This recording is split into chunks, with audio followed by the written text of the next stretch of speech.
Bismillahirrahmanirrahim. Assalamualaikum warahmatullahi wabarakatuh. Saya atas nama Muhammad Hasradin Hasnan dengan NIM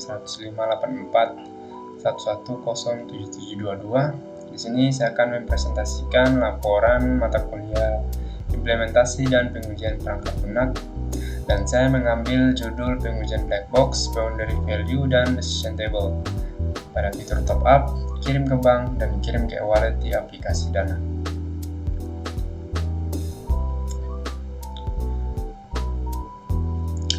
Ada penjelasan sedikit. Pengujian perangkat lunak merupakan salah satu tahapan penting dalam proses pengembangan sistem untuk menjamin kualitas dan reliabilitas perangkat lunak. Salah satu yang paling umum adalah pengujian black box, yang menitik beratkan pada pengujian input dan output tanpa mempertimbangkan struktur internal kode program. Dan saya menggunakan aplikasi Dana, yaitu dompet digital yang menyediakan berbagai layanan keuangan seperti top up saldo, transfer ke bank, dan pengiriman ke e-wallet.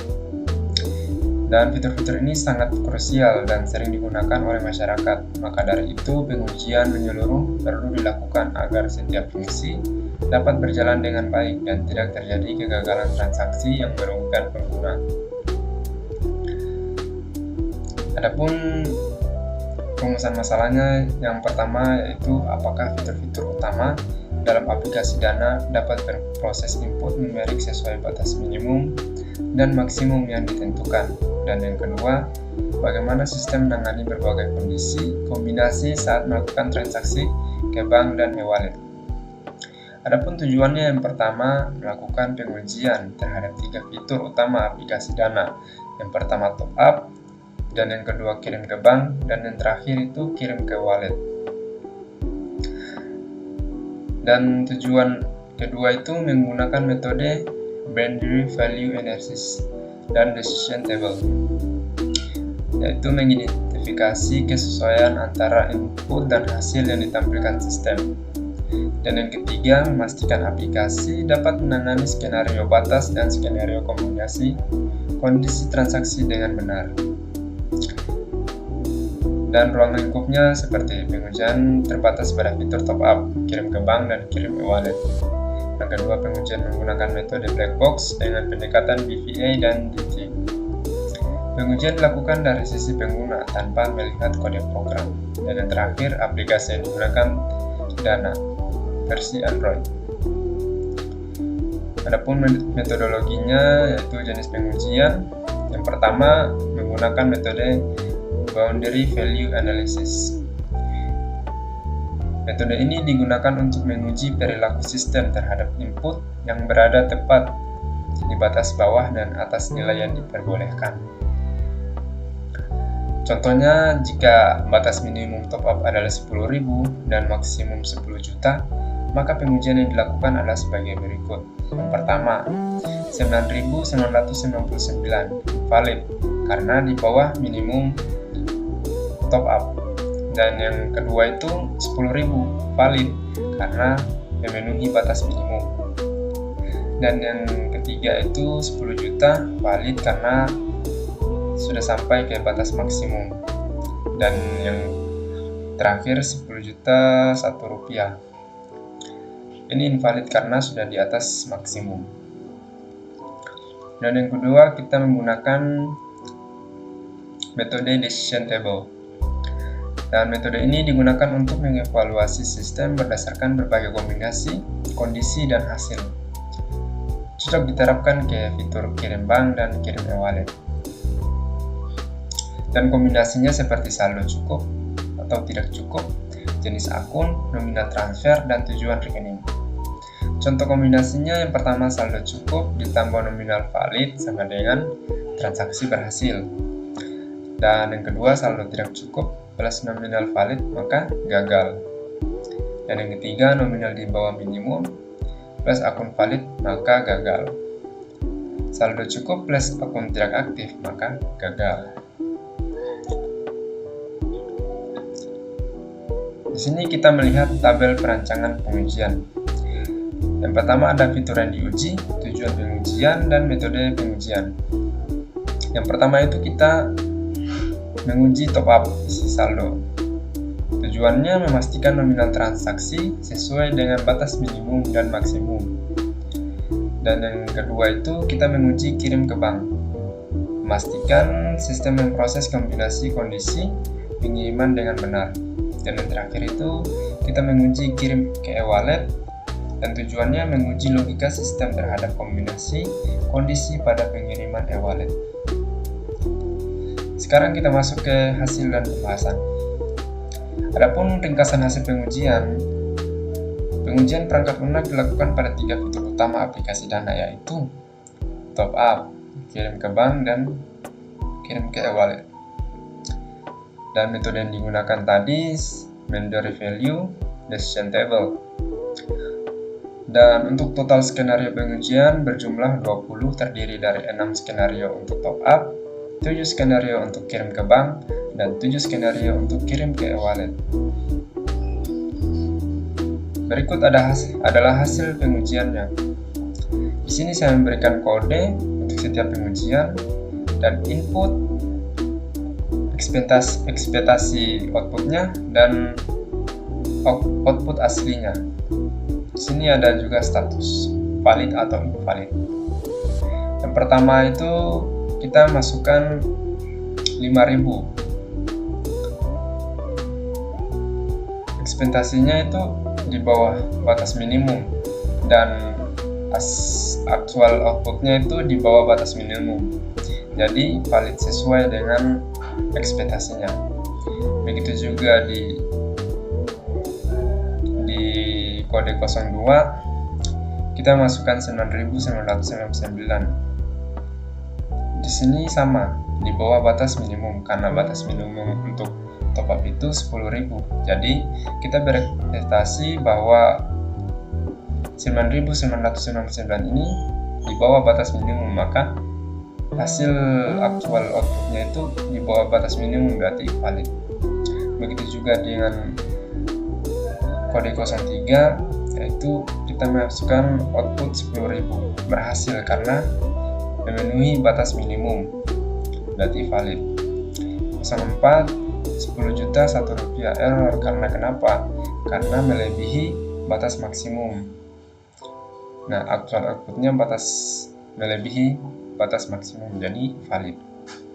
Yang 05 itu kita tidak masukkan, kita cuma masuk Rp0, error, ya ekspektasi kita itu error. Nah, aktualnya juga error, berarti valid. Begitu juga dengan 06, kita masukkan 20.000, ini memenuhi ekspektasi kita itu berhasil, dan aktual outputnya itu berhasil, berarti valid. Di sini kita masuk ke hasil pengujian fitur kirim ke bank menggunakan metode decision table. Di sini ada kode 07, inputnya itu saldo cukup tapi nominalnya valid juga, maka ekspektasi kita transfernya pasti berhasil. Dan setelah dicoba aktual outputnya transfernya berhasil, berarti valid. Dan selanjutnya ada inputnya saldo tidak cukup tapi nominal valid, maka ekspektasi kita itu gagal atau saldo tidak cukup, dan aktual outputnya juga saldo tidak cukup, maka valid. Begitu juga dengan 09, saldo cukup tapi nominal di bawah minimum, maka gagal karena nominal di bawah minimum, dan aktual outputnya juga nominal di bawah minimum, berarti valid. Di sini juga ada nomor rekening tidak valid. Ekspektasi kita itu nomor rekening tidak valid, dan aktual outputnya juga gagal. Nomor rekening tidak valid, berarti berjalan, maka di sini statusnya valid. Di sini juga 11, akun bank tidak aktif, maka gagal akun tidak aktif. Begitu juga di 12, nominal tepat tapi batas maksimum plus saldo cukup, transfer berhasil karena sesuai dengan nominalnya pas, saldonya juga cukup, maka ekspektasi kita itu transfernya berhasil. Nah, actual outputnya juga transfernya berhasil, maka valid. Dan selanjutnya ada nominal melebihi maksimum, otomatis ekspektasi kita gagal melebihi batas maksimum, dan actual outputnya juga gagal melebihi batas maksimum, maka valid. Selanjutnya ada tabel hasil pengujian fitur kirim ke e-wallet menggunakan metode decision table juga. Nah, di sini ada inputnya saldo cukup tapi nomor tujuan valid, maka transfernya berhasil. Ekspektasi kita itu transfernya berhasil. Nah, actual outputnya transfernya berhasil, maka valid. Di sini juga saldo tidak cukup, nomor valid, maka gagal karena saldonya tidak cukup. Ekspektasi kita begitu. Nah, actual outputnya juga saldo tidak cukup, maka valid. Selanjutnya ada 16, nomor e-wallet tidak terdaftar, maka gagal. Nah, actual outputnya juga gagal, berarti valid. Di sini juga nominal valid, tapi e-wallet tidak aktif, maka gagal ekspektasi kita. Nah, actual outputnya juga tidak gagal, e-wallet tidak aktif, maka valid. Dan yang ke-18 nominal tepat, tapi batas maksimum transfer berhasil. Nah, transfernya juga berhasil, maka valid. Dan yang 19 nominal melebihi batas maksimum, maka gagal ekspektasi kita melebihi batas maksimum yang ada. Nah, actual outputnya juga gagal, maka valid. Dan yang terakhir, nominalnya kosong. Inputnya kita itu kita tidak mengisi apa-apa, otomatis ekspektasi kita itu gagal, input kosong. Nah, actual outputnya juga input kosong atau valid. Nah, berdasarkan tabel pengujian di atas, hasil pengujian menunjukkan bahwa seluruh fitur diuji berhasil menghasilkan output yang sesuai dengan ekspektasi dalam seluruh skenario. Fitur top up dengan metode BVI mampu menangani input batas minimum dan maksimum secara akurat. Dan fitur kirim ke bank dan kirim ke wallet juga berhasil merespon kombinasi kondisi logika dengan baik, sesuai dengan metode decision table. Di sini ada bukti pengujian sebagai berikut. Dari 01 sampai dengan 0-20.